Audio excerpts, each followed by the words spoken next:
that's a deal, right? That's a deal, right? That's a bet, right? That's a bet, right? That's a deal, right? That's a deal, right? That's a bet, right? That's a deal, right? That's a deal, right? That's a bet, right? That's a deal, right? That's a deal, right? Ayy, coming down like precipitation. I ain't never met a... Anyway, so I hope that I'm kind of breaking this down for you all pretty well. So you all, I hope that I'm painting a picture of what's going on out here and what we've been doing and stuff like that or whatever. But I also kind of want to give you all some realness, right? I just want to kind of break down like some things that have went on in terms of us like trying to build out the team and stuff like that or whatever. Some issues that we've had. So for about 6 weeks now, I've had a really pretty decent, low cost virtual assistant named Sharon, who I got from overseas. She's out in Nigeria, and her price for virtual assistant duties are just $10 per day, y'all. So you feel me? Like, come on now, you know, we can't really beat $10 per day. You feel me? So we got Sharon on deck. She's my virtual assistant, $300 per month. What she does is she creates a lot of my pretty much she's creating all of the marketing images for my personal and for the business sites, and she does the scheduling for all of those posts as well. She also does like research for us, so if we need someone to hop on like Craigslist or Realtor.com, start building up a list of for sale and for rent by owner leads that we can reach out to, she's on top of that. She does a lot of stuff, guys, to be 100% honest with you, and it's super affordable, so I'm super pleased with Sharon. We've got her on deck, and she's rocking and rolling out here. Now, second, we hired on an acquisition manager out here, local to Las Vegas, and so let me kind of break this down to y'all. So we interviewed this person on, I think it was like the 15th or 16th, something like that, or the 14th, 15th, 16th, something like that. Right, told this person in an interview that the position was 100% commission. They get 20% per wholesale deal that they help us close on, as well as 40% if they bring a buyer to the table. All right, so and then it was a lot of other breakdowns for them to be able to get a lot of money and actually equity stake in some of these properties that we keep long term. So it's kind of like an unbelievably ridiculous offer that I was giving these people. Right, so we interviewed this person on the 16th, explained, the compensation to this individual. And long story short, they end up, agreeing to come on to the team. And I guess I'll take the responsibility for it. It's my fault that I didn't, ensure that they had actually signed the independent contractor agreement like right away. But like, so time goes past or whatever, they end up getting like a company shirt, a company hat, like they getting ready to rock and roll out here, right? We're having conversations, we're reaching out via text, talking to each other. They even did an interview with me or whatever with our, not an interview, but they were on like the kind of team powwow call or whatever, like the day before the campaign takes off and everything, right? So they were pretty much right there every single step along the way. I had gotten them a company LastPass account, which allows them to be able to access all of our apps like PropStream, CallRail, CallTools, so on and so forth, without actually needing to see the password. They can just click the launch button and it'll just open up the app for them. Like they were in my Agile CRM system, they were in PropStream, they had access to everything, right? So everything was rocking and rolling, everything looked great. So we get down to the day, literally the day before the campaign launches. March 31st, I think.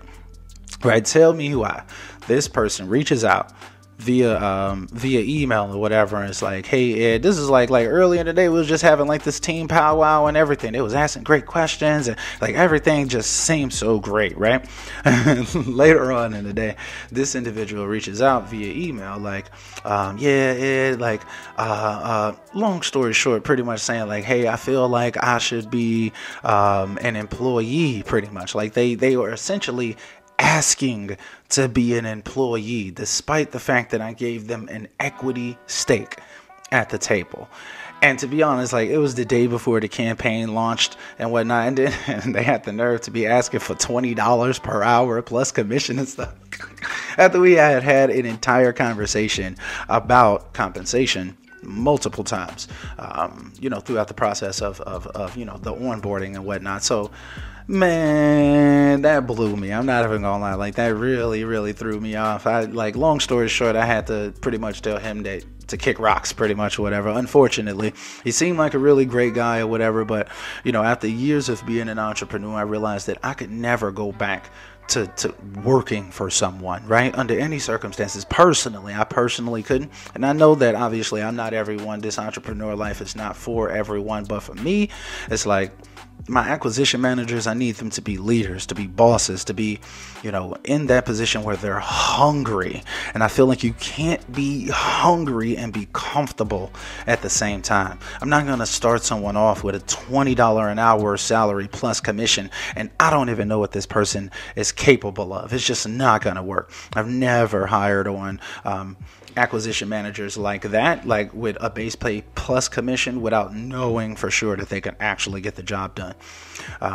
So long story short or whatever, that person pretty much flaked on us the very day before the campaign launched, which was, that was pretty crappy to be politically correct about it. All right. So then we also had a receptionist / admin assistant who I hired on. To be honest with y'all, man, it seems like these Americans don't want no jobs. I don't know if other entrepreneurs out there feel the same way or whatever, but I swear it feel like Americans don't even like working. That's what it seemed like to me, because I swear, I've been trying to hire Americans for this cold caller position, not cold caller, but a receptionist / admin assistant type position or whatever. But I just couldn't find no American. I was paying good too. I was willing to pay up to like $12.50 per hour. Out here in Las Vegas, the minimum wage is only like $8.75, $8.25 or something like that. So if you getting, $3 over the minimum wage, you doing pretty good typically.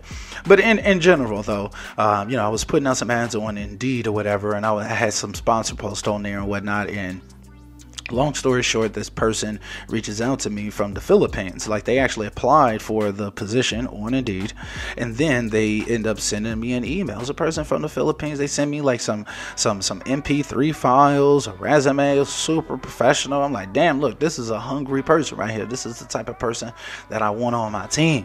Something similar to what the acquisition manager person had done as well. Like, they seemed like they were trying to go the extra mile. They was reaching out to me after the interview and stuff like that or whatever. So, I like hungry people, right? But it seems to me like a lot of people will kind of just say whatever they need to do to get the job, and then they'll just start flaking on you or start behaving in any type of way. Long story short, I get on I listened to the MP3 files from this person who reached out to me after they applied on Indeed. Everything sounded very, very impressive. They were from overseas, but they sounded like they could be from America, and they sounded very articulate and things of that nature, right? So I hop on a phone call with them. Long story short, I end up locking them in that day. They were only asking for $6 an hour. I was like, look, I need somebody that's about to be ready to rock and roll. I'll give you the whole nine that I was planning on paying this, American anyway, but this person has 5 years of experience or whatever actually doing this same type of work, as well as, working for real estate agents, using the same apps, all of that good stuff or whatever. So everything sounded great.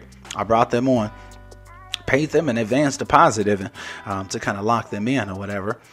Long story short, over the first 3 days, like the first day was pretty smooth, rocking and rolling, right? They knocked out the 8 hours. They did everything they needed to do. Day 2, everything's looking good. We come up to about hour, like number 5 of their work shift. All of a sudden, they go ghost, right? So like they took like their little break or whatever, and then just basically didn't come back until the shift was over.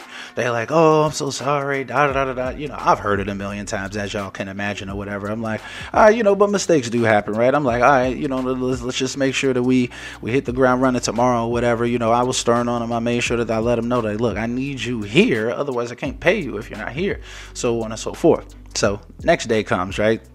Like, the shift starts at 9. They supposed to be working from 9 to 5 a.m. or whatever. They're messaging me at like 7:50. Like, they messaging me like up before the time that we're gonna start rocking and rolling that day or whatever. All of a sudden, 9 o'clock comes around. Ain't no calls being made inside the call tools. They supposed to be calling the for sale by owner and for rent by owner leads that we had the cold caller and my wife Candace pulling or whatever. So 10 o'clock come around, they still not there. 11 o'clock come around, they still not there. I'm like, yo. So long story short, this person reaches out maybe like halfway through the shift, something like that or whatever. Like, oh, Ed, I'm so sorry. Like, our power went out this morning, and it was a transformer that went out, and somehow my generator's not working at home, and like all of this BS basically or whatever. Like, I've heard these stories a million times. It's the same. Like every time you hire people from overseas, like the same stories. Like, come on, man, I've been doing this for way too long. So whether that actually was the issue or not, I'm not necessarily going to discount it. It's possible, but at the end of the day, they weren't working, right? So like out of their first 24 hours of scheduled time, they had actually only worked for like 13 hours, right? So long story short, the following morning, which was just like yesterday or something like that or whatever, I just had to let that person go as well. Like, look, honestly, like you're not working or whatever. I can't, be hoping and wishing that you actually gonna be here, even though it's right at the beginning. It's like, look, hiring is guessing, as I heard from Gary Vee say before. He said, hiring is guessing, firing is knowing. So it's like you got to be able to make quick, decisive decisions. Like you can't just be thinking about it for long periods of time and stuff like that or whatever. If people are wasting you money, it's time for them to go. Once you lay out very, very clear expectations and you give these people all of the resources that they need to get the job done, when you notice that they're not getting the job done, then you reprimand them. You let them know how to correct course. And then if they are still not getting the job done, it's time to let them go. Period. Do not let these people waste your time, waste your money, or put you into positions to where you're in a crappy situation. So boom, I just kind of wanted to put that out to y'all or whatever. So like literally we hired on an entire staff and then like literally had to fire half the staff already. It's so crazy, you know what I'm saying? So Sharon, she's still on deck though. She's still rocking and rolling with us. So